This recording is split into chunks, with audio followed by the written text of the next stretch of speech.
This is Claire for Blockchain of Things. In this tutorial, you'll learn how to use the Asset Export Outcome node in interactive mode.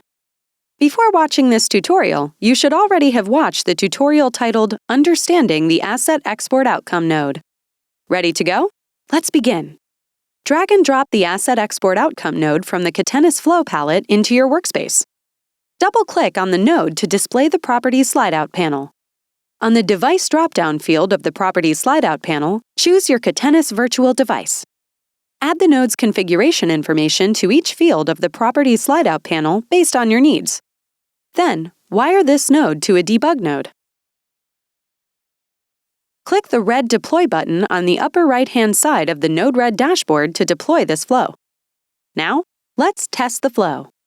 Click the button on the left of this node to send the default property panel setting to the Catenis APIs and through the flow. The debug sidebar should display the returned JSON object containing the results to the right side of the workspace.